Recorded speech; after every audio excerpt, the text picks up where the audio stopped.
amados irmãos, com muita alegria eu quero saudar a todos com a paz do nosso Senhor e Salvador Jesus Cristo. Dizer que é uma alegria muito grande estarmos aqui nesta noite e nesta oportunidade revermos os irmãos. Quero louvar a Deus pela vida do meu amigo, pastor Valdir. Deus o abençoe, pastor. Nós de Barueri estamos orando pelo Senhor, pela pronta recuperação do Senhor na sua saúde, em nome de Jesus. Quero louvar a Deus também pela oportunidade de rever aqui os pastores e amigos. Deus abençoe. Bom ver aqui o Nelson, fazia tempo que eu não via. Deus te abençoe. Uma bênção rever aqui e estar com o pastor Gilvan. O Gilvan, irmãos, ele canta e eu falei para ele, ó, rapaz, chega cedo. Mas ele pegou um trânsito muito grande, não conseguiu estar um pouquinho mais cedo, mas eu combinei com o pastor aqui que eu vou deixar um tempinho no final para o Gilvan nos abençoar cantando aqui. Amém, irmãos?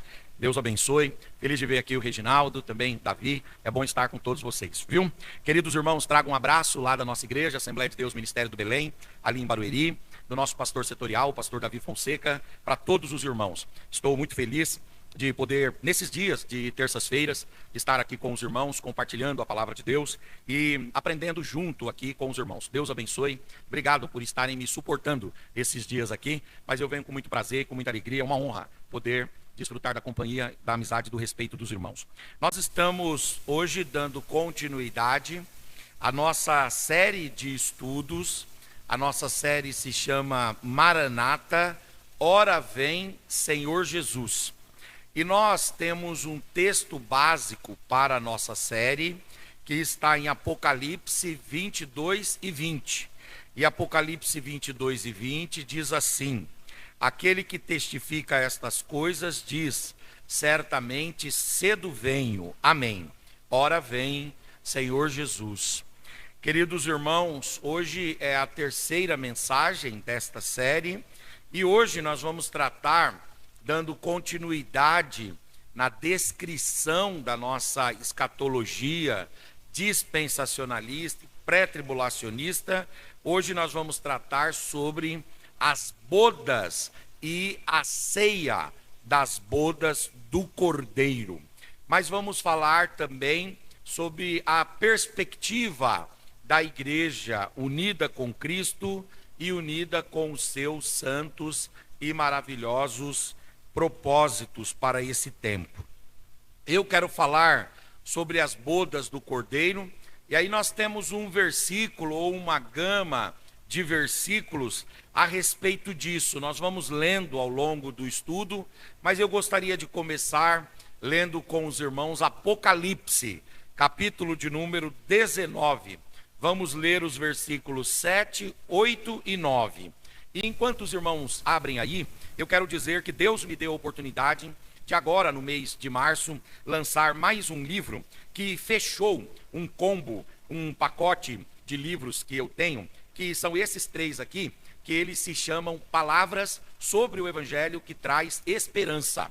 E aí nós temos o volume 1, o volume 2, e agora acabou de sair, semana passada, esse volume 3 aqui. No final eu vou estar ali. E eu digo que esses livros têm algumas finalidades. A primeira finalidade é para quem gosta de pregar. Aqui tem bastante mensagens. Segunda finalidade é para aquele que gosta de fazer o devocional pessoal e familiar. Tem bastante mensagens aqui. E aquele que gosta de evangelizar. Às vezes você tem um amigo no trabalho, às vezes tem um vizinho que você gostaria de compartilhar a palavra do evangelho com ele. Esses livros aqui podem te ajudar, tá bom? Então no final eu vou estar ali. Vou pedir licença aos irmãos para eu me virar, para entregar esses 3 volumes aqui de presente ao pastor Valdir, em nome de Jesus. Com licença, irmãos. Queridos irmãos, então vamos lá. Apocalipse 19, versículos 7, 8 e 9.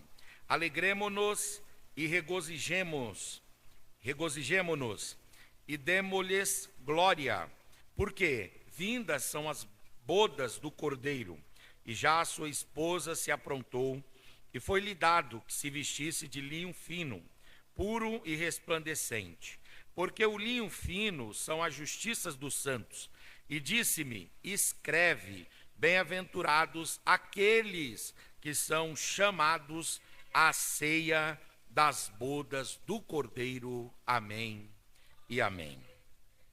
Queridos irmãos, nós já trabalhamos aqui o tema do arrebatamento, na primeira terça-feira, falamos sobre o arrebatamento e a igreja se preparando para ser encontrada de uma forma que Jesus deseja encontrá-la. Depois nós falamos sobre o tribunal de Cristo, o bema, e como que Jesus quer nos motivar a trabalhar na sua obra para recebermos os galardões que ele tem para todos nós. E hoje nós vamos falar sobre um dos momentos mais gloriosos da história da redenção. Hoje nós vamos abordar aqui, no tempo que o pastor nos deu e sob a direção do Espírito Santo, vamos falar sobre as bodas do Cordeiro e também sobre a ceia das bodas. Os irmãos aqui são grandes estudiosos, biblicistas e sabem muito bem que na nossa interpretação da escatologia, que é chamada de dispensacionalista, pré-tribulacionista, nós cremos e confessamos um conjunto de atos escatológicos. E estes atos, eles passam pelo arrebatamento e depois pelo tribunal de Cristo e depois pela boda ou pelas bodas do Cordeiro, que é o casamento de Cristo com a sua noiva. E quando a gente pensa nas bodas do Cordeiro, quando nós falamos sobre a ceia das bodas e as bodas, um evento que vai acontecer quase que concomitantemente, quando nós pensamos nisso, nós lembramos que esses eventos vão acontecer no céu. Outra coisa, esses eventos, eles vão acontecer depois do arrebatamento da igreja.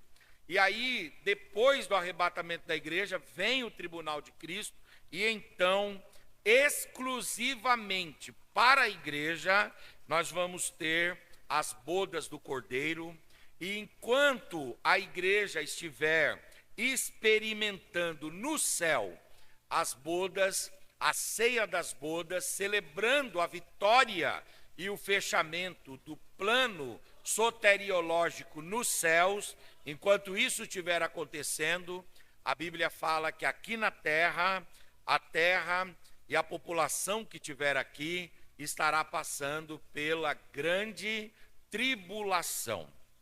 Queridos, nós não cremos que a igreja passará pela grande tribulação.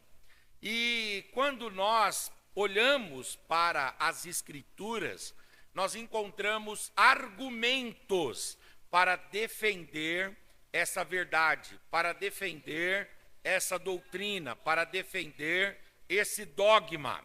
Nós não passamos a crer na isenção, na preservação, no livramento da igreja da tribulação, porque nós decidimos assim, mas nós passamos a crer porque há uma gama de argumentos bíblicos e teológicos que nos dão sustentação, que nos dão firmeza e que nos dão tranquilidade para admitirmos que de fato a igreja não passará pela grande tribulação.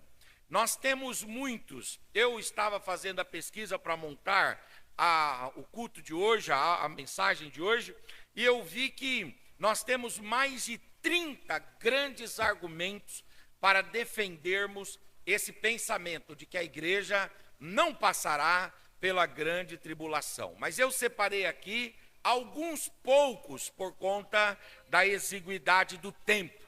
Então, por que nós cremos que a igreja não passará pela grande tribulação?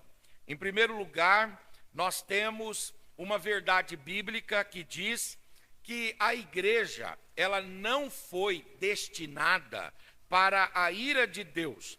É isso que o apóstolo Paulo fala quando ele escreve a primeira carta aos Tessalonicenses, no capítulo 5, versículo 9. Paulo diz assim: porque Deus não nos destinou para a ira, mas para a aquisição da salvação por nosso Senhor e Salvador Jesus Cristo.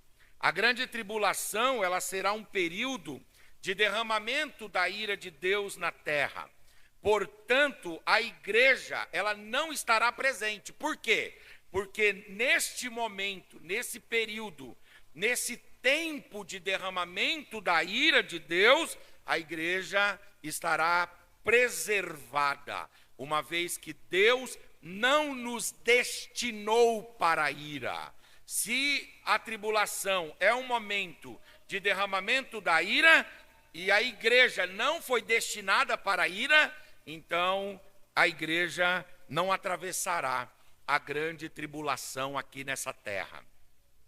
Ainda há um segundo argumento: a igreja não passará pela grande tribulação. Podemos argumentar de uma segunda forma, porque Cristo prometeu expressamente guardar a igreja. Bom, nós temos uma promessa veterotestamentária, ou seja, presente num livro do Antigo Testamento.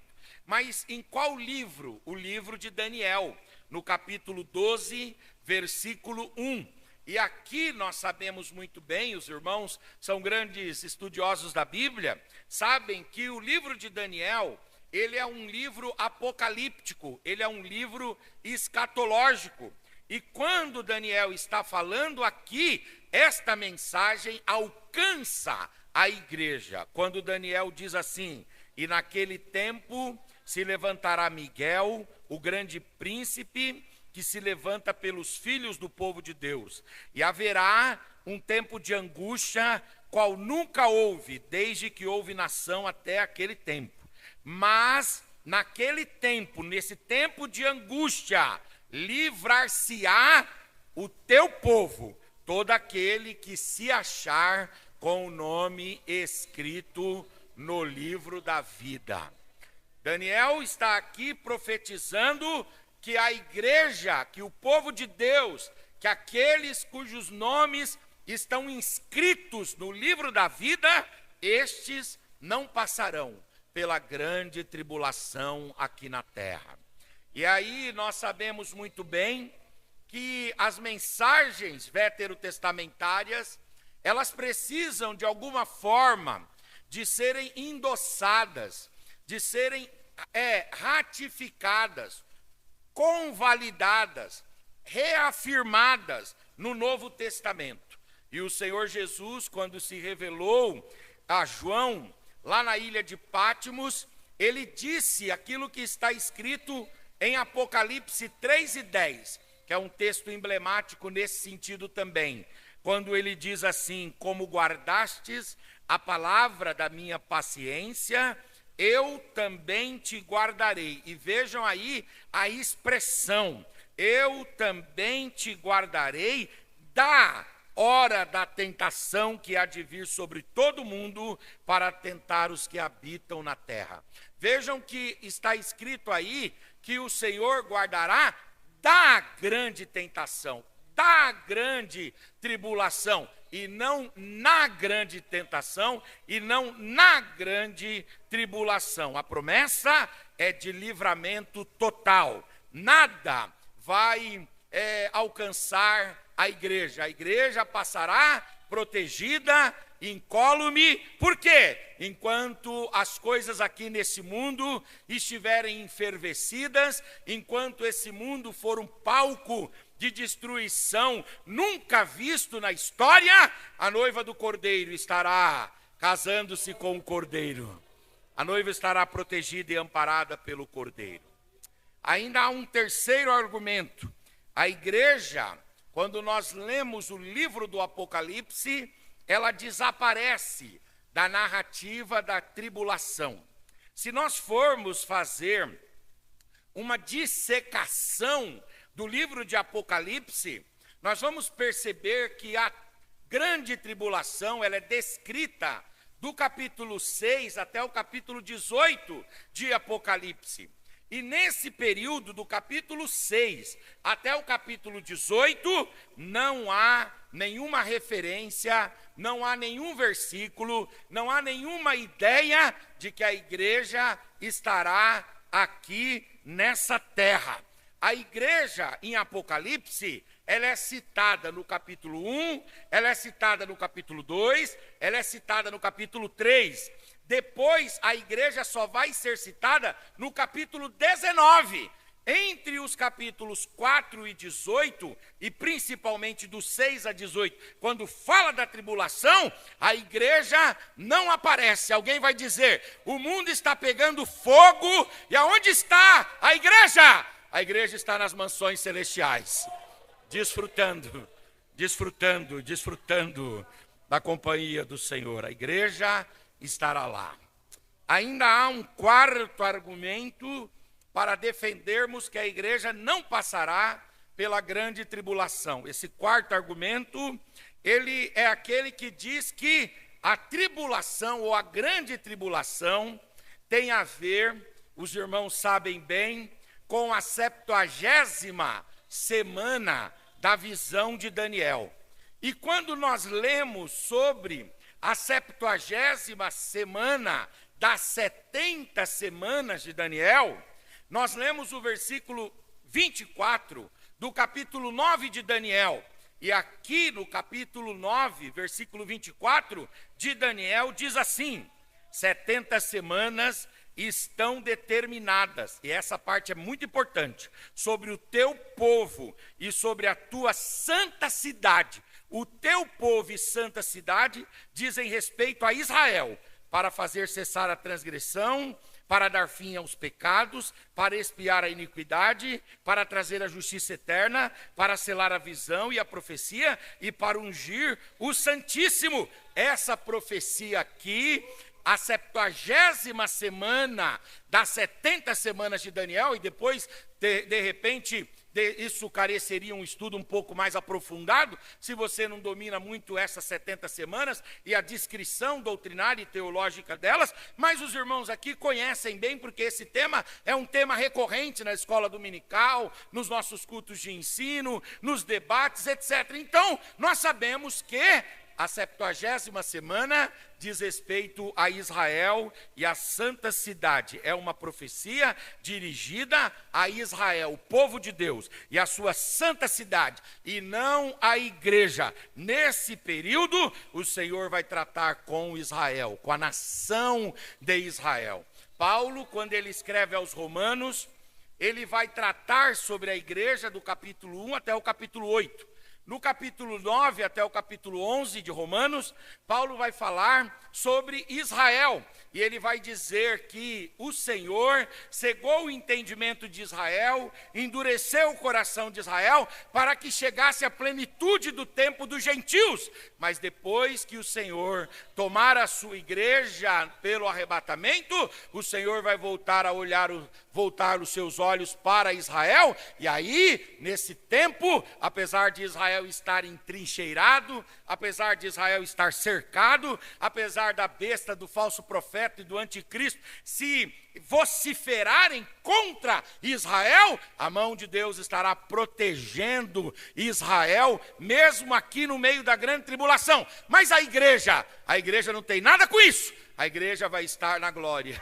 Aleluias. A igreja vai estar na glória.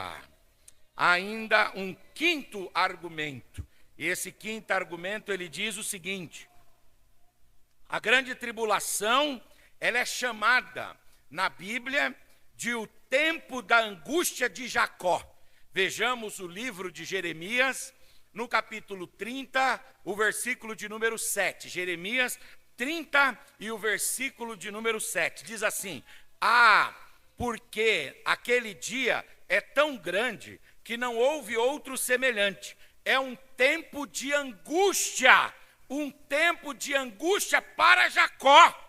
Ele, porém, será salvo, Jacó será protegido, mas haverá sim um tempo de angústia, de aflição para Jacó. Esse período da grande tribulação, a igreja está na glória, Israel está aqui nesse mundo. Israel por um tempo vai fazer um pacto com o anticristo, depois vai romper esse pacto, o anticristo vai pressionar Israel e haverá um tempo de ajuste de contas com Israel, onde o Senhor vai quebrar o orgulho, quebrar a vaidade de Israel e preparar o coração do povo israelita para receber o Messias quando ele voltar. Mas o Messias não voltará sozinho quando ele vier para Israel e para estabelecer o reino milenial. Ele virá acompanhado dos seus santos anjos, das miríades angelicais e, acima de tudo, ele virá acompanhado da noiva, ele virá acompanhado da igreja.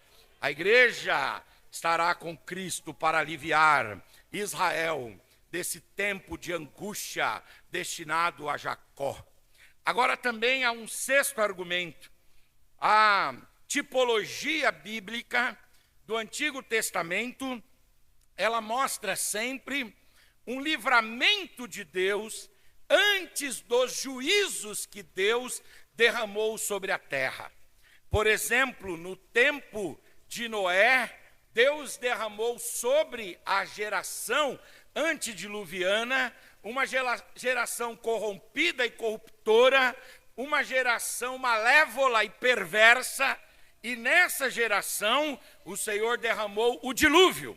Mas a palavra de Deus diz que depois que Noé, os seus filhos, a sua esposa e as suas noras estavam dentro da arca, as 8 pessoas estavam protegidas. Quando a arca fechou, o Senhor fechou a arca, daí então veio o dilúvio. Ou seja, o Noé foi preservado, foi guardado. Antes que houvesse o derramamento da ira de Deus, Deus salvou, Deus preservou, Deus guardou, Deus isentou o Noé. Aqui tem um símbolo profético para nós.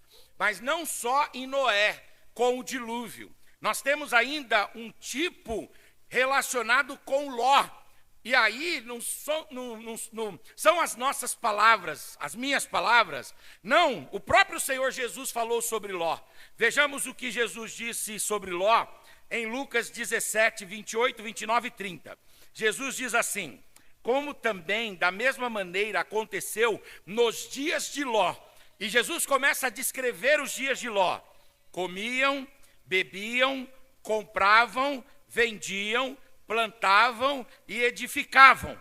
Mas no dia em que Ló saiu de Sodoma, a Bíblia fala, choveu do céu fogo e enxofre e os consumiu a todos. Aí Jesus vem e diz: assim será no dia em que o Filho do Homem há de se manifestar. Ou seja, ele vai revelar-se para a igreja, retirar a igreja, e então haverá o juízo de Deus sobre a terra. Fique tranquilo, você será preservado.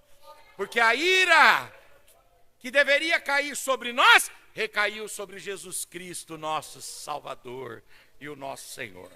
Há ainda um sétimo argumento: o anticristo só se manifestará após a retirada do restritor, daquele que o detém, daquele que o restringe, daquele que o cerceia, daquele que o limita. O restritor.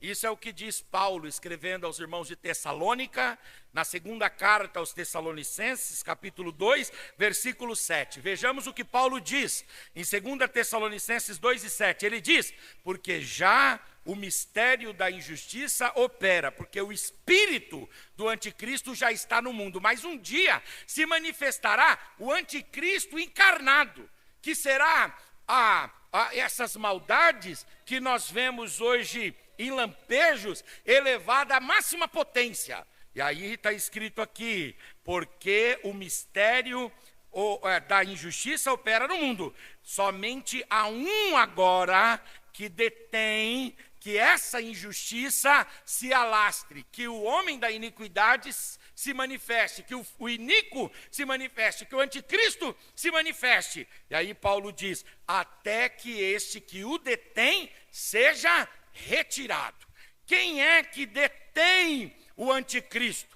Na nossa teologia, na forma de nós analisarmos, na forma como nós interpretamos, quem detém o anticristo é o Espírito Santo de Deus, que foi dado para a igreja como penhor. E o que é o penhor? O penhor é a garantia. Quem já penhorou coisas aqui, sabe que você vai pegar um empréstimo e dar um bem em penhora. Você vai lá e dá o bem em hipoteca. Você vai lá e garante aquela dívida, o pagamento daquela dívida com um bem. Mas o dia que você paga a dívida, você leva esse penhor embora. Essa penhora é levantada. O Espírito Santo é um penhor dentro de nós, é uma garantia que nós temos no nosso interior. É uma garantia dada por Deus, que o Senhor não nos deixará nesse mundo. O Senhor virá nos buscar. E o dia, aleluia, aleluia, aleluia, o dia que o Espírito de Deus levar a igreja e conduzir a igreja até as mansões celestiais, aleluia, aí então o homem da iniquidade, o ímpio, o príncipe deste século e desse mundo se manifestará. E por fim, há uma oitava argumentação que eu gostaria de trazer para os irmãos sobre o porquê nós cremos que nós não passaremos pela grande tribulação. É a esperança da igreja. E aí, como que a esperança da igreja é chamada? Ela é chamada de a bem-aventurada esperança. Paulo escreve isso quando ele fala com o jovem pastor de Creta, o Tito, em Tito 2:13. Paulo diz assim: nós estamos aguardando a bem-aventurada esperança e também o aparecimento da glória do grande Deus e também do nosso Senhor e Salvador Jesus Cristo. O arrebatamento, queridos irmãos, é por nós visto como um momento de esperança e de consolo. Nós não estamos esperando um ardor, nós não estamos esperando um sofrimento, nós não estamos esperando uma angústia, não, senhores, nós estamos esperando o dia que o Senhor vai mandar soar a trombeta, e aí nós vamos ouvir a voz do Senhor. Quem tem essa esperança? Essa bem-aventurada, essa bendita, essa indescritível, e a ceia das bodas do Cordeiro.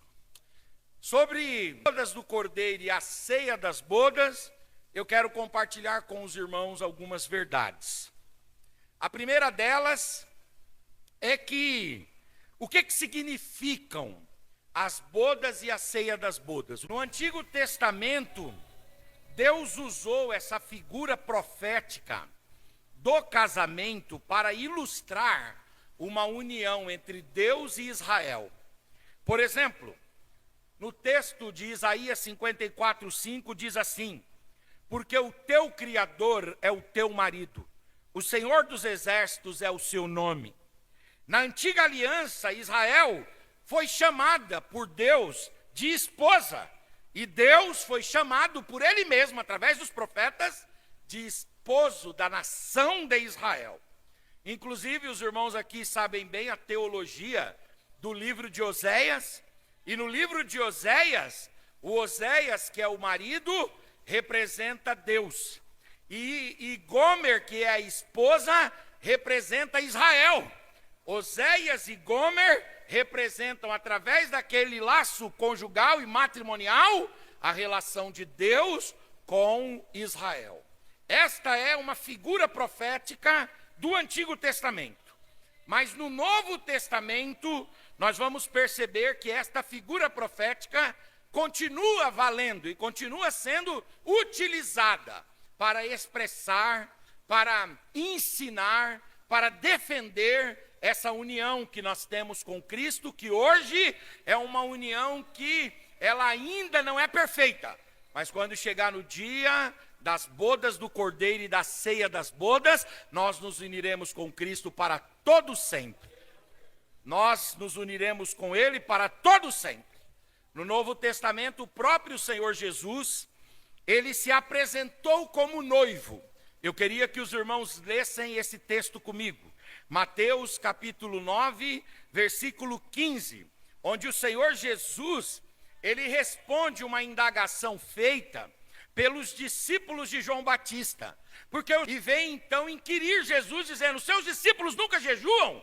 Aí Jesus vai colocar-se na posição de noivo. Olha o que ele diz: e disse-lhes Jesus: podem sofrer, mas vão sofrer por um pouquinho de tempo. Vão sofrer por um pouquinho de tempo, porque está chegando a hora da vossa redenção, diz o Senhor. E nesse momento o noivo se unirá com a noiva, o esposo com a esposa, Cristo com a igreja.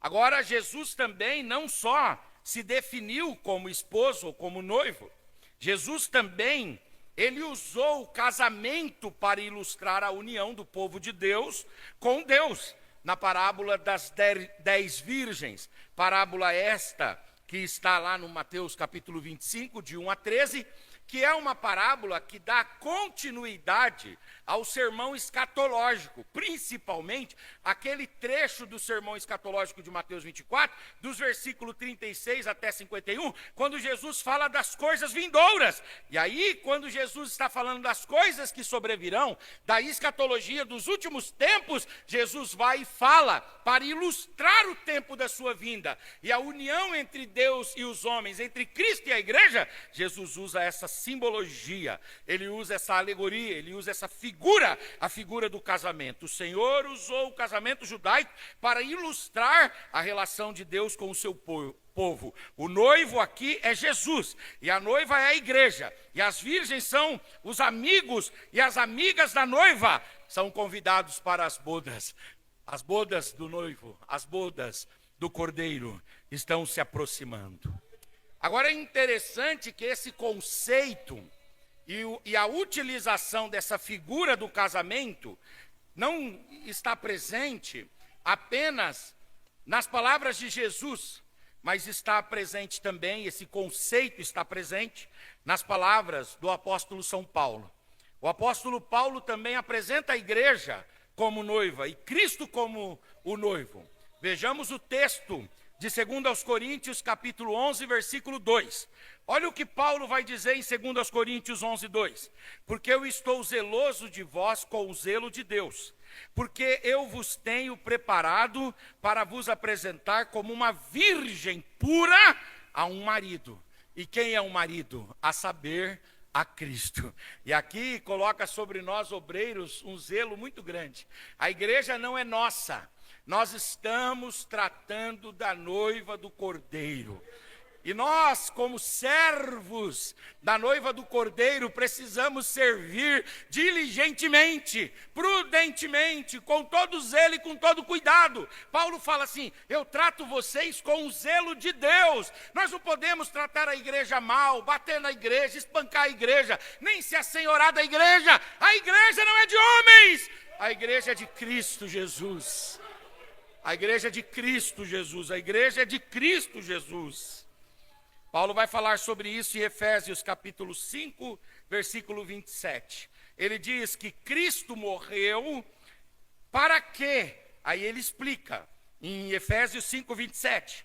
Cristo morreu para apresentar a si mesmo a igreja gloriosa. E vejam as características dessa igreja: uma igreja sem mácula, uma igreja sem ruga, nem coisa semelhante, mas uma igreja santa e uma igreja irrepreensível. Nos faltaria tempo aqui para falar destas máculas da igreja. Às vezes a igreja sangra, às vezes a igreja fica maculada, mas ai daqueles que maculam a igreja, porque se por um lado os homens acabam maculando a imagem da igreja, o nome da igreja, a honra da igreja, a dignidade da igreja, por outro lado está Cristo, purificando a igreja e deixando a igreja sem mácula, sem marca. Oh glória, oh glória. A igreja não pode ter ruga, não pode ser uma igreja velha, uma igreja ultrapassada, uma igreja superada. Pelo amor de Deus, renova essa mente, renova esse entendimento. A igreja de Cristo não tem ruga, ela não passou e não sofreu as intempéries e os efeitos do tempo. O Espírito desce sobre a igreja, derrama óleo sobre a igreja e rejuvenesce e renova as forças da igreja. E aí Paulo vai dizer, nem coisas semelhantes, mas a igreja ela é santa e ela é irrepreensível. E Cristo está preparando essa igreja. Agora é interessante que além de Jesus e além do apóstolo Paulo, também o apóstolo João, ou seja, na teologia joanina, também traz essa ideia, irmãos, da igreja como a noiva, de Cristo como o noivo, da igreja como a esposa e de Cristo como o esposo. Eu gosto muito desse texto, de muitos textos que eu leio sobre isso. Esse é um texto que particularmente me chama a atenção. É o texto da segunda carta de João. Quero ler com os irmãos o capítulo de número 1, versículo 1. Segunda de João 1:1, o menor livro da Bíblia. E aí, o capítulo único, no versículo 1, diz assim: o presbítero, que aí no caso é o próprio João, escreve, aí ele chama a igreja por um nome aí, ó. Ele diz, escreve para quem, irmãos? A senhora eleita e a teus filhos, aos quais amo na verdade, e não somente eu, mas todos aqueles que têm conhecido a verdade. Ele chama a igreja aqui de a senhora eleita. Os irmãos sabem muito bem que João está tratando dentro de um tempo e dentro de uma cultura, certo, irmãos? E naquela cultura o homem podia casar com mais de uma mulher, sim ou não?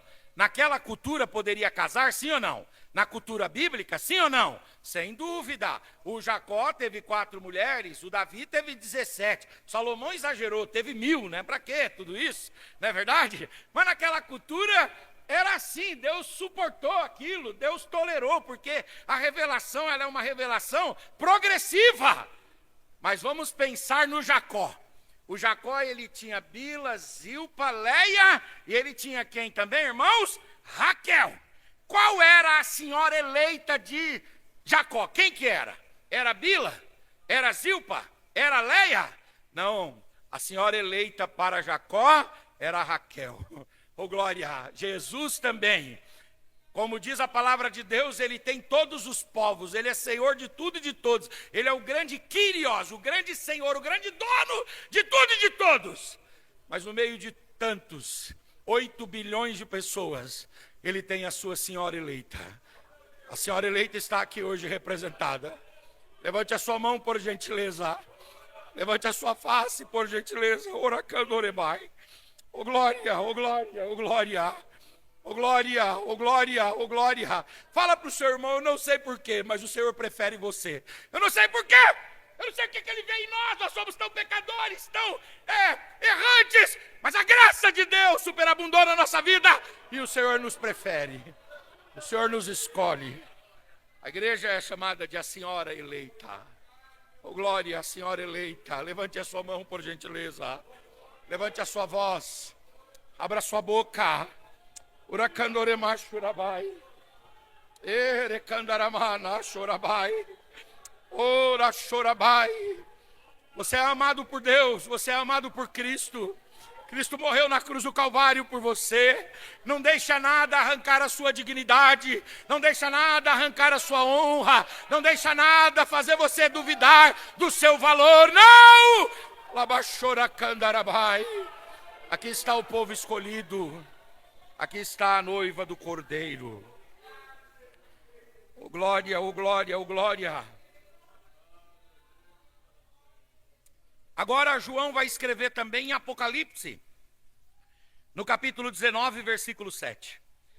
Regozijemo-nos e alegremo-nos e demos-lhe glória, porque vindas são as bodas do Cordeiro, e já a sua esposa se aprontou. Oh glória, João vai falar sobre casamento. demonstrando que tanto Jesus, quanto Paulo, quanto João e outros textos, eu estou trazendo aqui só alguns, representam e mostram essa figura profética, a figura do casamento como uma demonstração da união perfeita e eterna entre Deus e o seu povo, entre Cristo e a igreja. Agora, uma coisa interessante, quando nós pensamos em casamento, nos moldes e nos padrões bíblicos, porque aí nós precisamos respeitar o contexto sociológico da época, quando nós pensamos no casamento bíblico, ele era dividido em 3 etapas. A primeira etapa era uma etapa do noivo, era uma etapa exclusiva para o noivo. E essa etapa do noivo ela era chamada de a etapa do compromisso, ou a etapa do noivado. E aqui havia um marco, havia um ponto, que aquele ponto demonstrava, aquele ponto marcava exatamente o início do compromisso. E qual era o ponto que marcava o início do compromisso? O meu filho Eduardo está namorando uma moça lá da sede. E ele falou para mim: pai, eu preciso, quando completou 1 ano, pai, eu preciso dar um anel de compromisso para ela. Eu falei: você quer assumir um compromisso, meu filho? Ele falou: é. Eu falei: então tá bom. Aí ele foi lá, comprou um anel para dar para a moça. Deu para a moça lá. Agora, dia 20, sexta-feira, ele completa 2 anos. E essa semana ele já estava preocupado, dizendo: pai, 2 anos, não está na hora de eu casar já? Eu falei: termina a faculdade primeiro, rapaz, né? Depois você casa. Aí ele disse assim: tá certo, mas eu queria dar alguma coisa para reforçar meu compromisso. Aí eu falei: não, anel você já deu, leva ela para jantar lá no Coco Bambu, né? Paga. Depois um amor aos pedaços, já está bom, de bom tamanho já. É bastante compromisso já. Não é verdade? Então é interessante que a forma como assumimos compromisso é com aliança, não é? Lá na antiga aliança, no Antigo Testamento, não era assim. Havia um ato do noivo que marcava o início do compromisso. Qual era esse ato do noivo? Era aquilo que era chamado em hebraico de mohar. Mohar, M-O-H-A-R, mohar. E esse mohar era o quê? Era o dote. Tinha que pagar o dote. O dote era pago para quem? O dote era pago para a família. E uma parte atendia as necessidades da família. E a outra parte servia para comprar adereços e todo tipo de coisa para a noiva, para que a noiva pudesse cumprir a parte dela. Mas o noivo, ele marcava o compromisso dando, entregando, pagando o dote. Os irmãos aqui se lembram quando Eliezer foi buscar a Rebeca para o Isaque, ele levou 9 animais com os lombos cheios de todo tipo de provisão. E quando entrou na casa da família de Rebeca, a família de Rebeca foi em cima dela e disse: casa que esse daí tem dinheiro. Esse daí não, mas o pai dele tem. Né? Ô glória, ô glória. Houve o pagamento do dote. Meninas, eu vou dizer aqui, se o rapaz não tem o dinheiro para o dote, vigiem, viu? Vigiem bastante, né? Você precisa ter esse critério. Olhar para ver se ele consegue, né? Poxa vida, tem que pagar o dote. Eu tenho uma filha lá, 22 anos, a Moniquinha. Falei: Moniquinha, pode colocar uma placa assim que você está aceitando convites. 22 anos, né? Hoje eu recebi, enquanto eu estava aqui, uma notícia muito boa. Ela mandou para mim aqui uma notícia muito boa. Ela acabou de entrar agora no 9º período, são 10 períodos do direito. Ela entrou no 9º período e ela fez a primeira fase da OAB e fez a segunda, e hoje saiu a aprovação dela, está aprovada. Graças a Deus, graças a Deus. O dote dessa daí vai ficar bem mais caro, bem mais caro. É claro, não é verdade? O Senhor Jesus, queridos irmãos, ele fez a parte dele. Como ele fez? Ele pagou o dote. Vejamos o texto de 1 de Pedro, capítulo 1, versículos 18 e 19, por gentileza. Sabendo que não foi com coisas corruptíveis, como prata ou ouro, que fostes resgatados da vossa vã maneira de viver, que por tradição recebestes os vossos pais, mas Cristo pagou o dote, ele pagou o preço pela igreja. E ele não pagou para Satanás, porque Cristo não tem nada com Satanás. Ele não pagou para o mundo, ele pagou para Deus. A justiça de Deus exigia derramamento de sangue. E ninguém era justo o suficiente para derramar o sangue por outro. Mas o dia que Jesus veio, ele derramou o seu sangue com o precioso sangue de Cristo, como de um cordeiro imaculado e incontaminado. Ele pagou o dote, ele nos comprou, ele nos redimiu. Aleluias, aleluias, aleluias. Ele nos remiu, ele pagou a nossa dívida. Oh, glória! Paulo vai escrever aos irmãos, aos colossenses de Colossos, ele diz assim: a cédula que havia contra nós, a promissória que havia contra nós, o cheque, que era um cheque que nós não tínhamos saldo para pagar. Paulo diz assim: aquela cédula, Cristo tomou aquela cédula e cravou na cruz do Calvário, e manchou de sangue, e disse: a dívida está paga, está paga. A dívida está paga, a dívida está paga. Levante a sua mão, por gentileza, porque a dívida está paga, a dívida está paga, a dívida está paga. Paulo vai dizer em 1 Coríntios 6:20. Leiamos 1 Coríntios 6:20. Porque fostes comprado por bom preço. Glorificai, pois, a Deus no vosso corpo e no vosso espírito, os quais agora não pertencem mais a vós, mas pertencem a Deus. Há uma pauta feminista aí que diz o seguinte: meu corpo, minha regra, ou meu corpo, minhas regras. A igreja não pode ter esse discurso, porque o texto ali, a gente pode ler aquele texto ali. Vamos ler no 3, 1, 2, 3, no 3, no comecinho, 1, 2, 3. Porque fostes comprados por bom preço. Glorificai, pois, a Deus no vosso corpo e no vosso espírito, os quais pertencem a Deus. Não é o Estado, não é a nossa família. Oh, glória, não são as ideologias, não são os partidos políticos, não são os valores desse mundo e desse tempo, não somos nós mesmos. Aleluias, nós pertencemos a Cristo, nós pertencemos a Cristo. Agora, o casamento tinha uma segunda etapa. A primeira etapa era a do noivo, pagar o dote. A segunda etapa era da noiva. Era o período que a noiva se preparava. Era o período da pureza. A igreja hoje, ela está nesse tempo, nessa segunda etapa. Que segunda etapa é essa? É o tempo da preparação. É o tempo da purificação.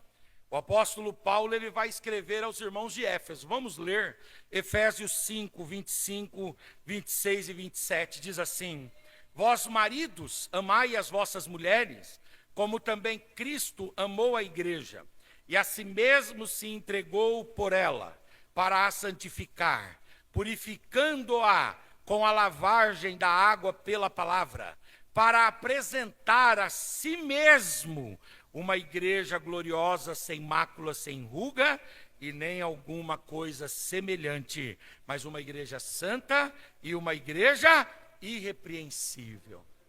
Na cultura judaica, após o compromisso matrimonial, a noiva passava por um período de preparação, vivendo em santidade, se guardando para o noivo, e aí então, quando terminava esse período, o noivo vinha buscar a noiva. Nós estamos nesse tempo de preparação. Os irmãos se lembram quando o rei mandou caçarem lá nas 120 províncias da Pérsia, 120 províncias da Pérsia, uma esposa para ele? Quem que encontraram mesmo, os irmãos lembram? Esther. E a palavra de Deus diz que a Esther, antes de se encontrar com o rei, ela passou por um período de preparação. Eu acho muito interessante as vezes que a Esther é colocada para tomar banho. Impressionante. E as especiarias que são empregadas para que ela possa se apresentar linda, perfumada, maravilhosa para o rei. A igreja está nessa segunda fase, nesse segundo momento, nesse momento de preparação. João diz uma coisa muito profunda. Eu queria ler com os irmãos, 1 de João 3, versículos 2 e 3 diz assim: Amados, agora sabemos que somos filhos de Deus, e ainda não é manifestado o que haveremos de ser. Mas sabemos que, quando ele se manifestar, quando ele vier, seremos semelhantes a ele, porque assim como ele é, o veremos. E aí, vamos ler todos juntos essa última parte aí, queridos, que diz assim, ó: e qualquer que nele tem esta esperança, purifica-se a si mesmo, como também ele é puro. Conserve-se, conserve-se. A trombeta vai soar. Conserve-se. Seja um jardim fechado. Seja uma noiva consagrada, uma noiva preservada. Oh, glória! Não é um ministério que deve impor isso a nós. Não são os pastores que devem impor isso a nós. Esse compromisso de integridade, de pureza, de piedade, de justiça e de verdade tem que ser um compromisso pessoal. Eu quero me conservar. Quem quer se conservar? Oh, glória, oh, glória, oh, glória. E por fim, há uma última etapa desse casamento judaico, que é uma etapa que não tem mais a ver somente com o noivo e somente com a noiva. A terceira e última etapa tem a ver com ambos. É a festa das bodas, é a união perfeita e eterna. E o texto de Apocalipse fala: regozijemo-nos e alegremo-nos, e vamos dar glória, porque vindas são as bodas do Cordeiro. E já a sua esposa se aprontou, e foi-lhe dado o quê? Vestido de linho fino, puro e resplandecente, porque o linho fino são as justiças dos santos. E disse-me: escreve isto: bem-aventurados aqueles que são chamados para as bodas do Cordeiro. Oh, glória! Fala para o seu irmão, você está convidado. Diga, você está convidado. Oh, glória, oh, glória, oh, glória, oh, glória. É muito difícil quando você não é convidado. Quando você é preterido, quando você não é escolhido, é muito difícil, mas fique em paz. Talvez você não foi no casamento lá da sua vizinha, talvez você não foi no casamento da sua melhor amiga, seu melhor amigo, mas fique tranquilo, no casamento de Jesus com a igreja, você vai estar lá. Você está convidado. Fala para o seu irmão, você está convidado. Você está convidado. Ô, glória, se prepare, porque você está convidado.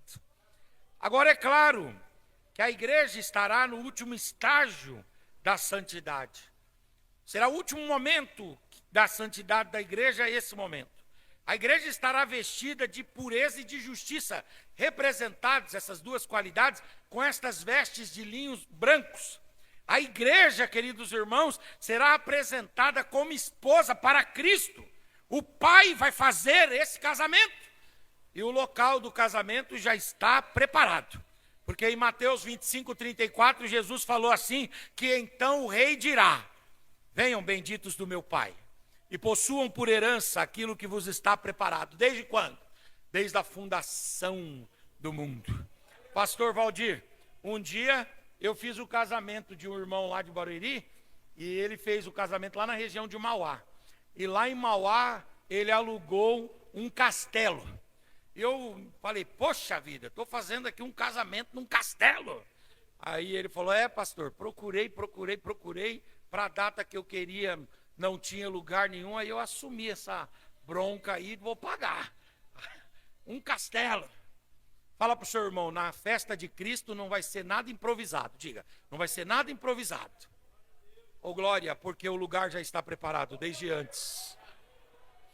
Ô, glória, isso deveria nos dar alegria.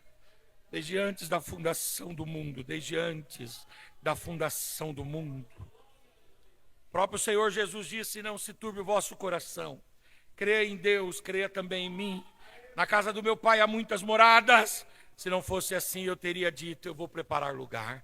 E ele emendou dizendo, e se eu for e vos preparar lugar, saiba de uma coisa, eu virei outra vez, e eu te tomarei para mim mesmo, para que aonde eu estiver, todos vós estejam também. Todos vós estejam também. Deixa eu perguntar uma coisa, irmãos. No casamento, quem que fica ansioso para chegar ao casamento? O noivo ou a noiva? Os dois, né? A noiva mais do que o noivo? Eu não sei. Eu agora sou gordinho, não parece muito, que eu já falei para os irmãos aqui, né, que não parece. Mas quando eu casei, eu emagreci. Fiquei uma semana preparando as coisas e eu acabei emagrecendo violentamente. Eu acho que os dois ficam ansiosos. Mas eu quero dizer para você que, por um lado, há uma expectativa na igreja, mas há uma expectativa também em Cristo. Vamos ler esse texto e aí eu concluo. Mateus 26, 29. Jesus está com grande expectativa de te encontrar, de me encontrar, de nos encontrar. O texto diz assim: e digo-vos que desde agora não beberei deste fruto da vide, até aquele dia, até aquele grande e maravilhoso dia, em que nós vamos voltar a beber juntos, mas não aqui na terra mais, no reino do meu Pai. Oh glória, oh glória, oh glória, oh glória, oh glória, oh glória. O Senhor está ansioso, o Senhor está anelante. Fala para o seu irmão, o Senhor está te aguardando com grande expectativa. O Senhor está te aguardando com grande expectativa. Aproveitemos esse tempo para servir no reino de Deus. Aproveitemos esse tempo, queridos irmãos, para alinhar a nossa agenda com a agenda de Deus. Aproveitemos esse tempo para servir ao Senhor com integridade e com justiça, porque o Senhor está desejoso de participar desta ceia juntamente com cada um de nós. Obrigado, pastor.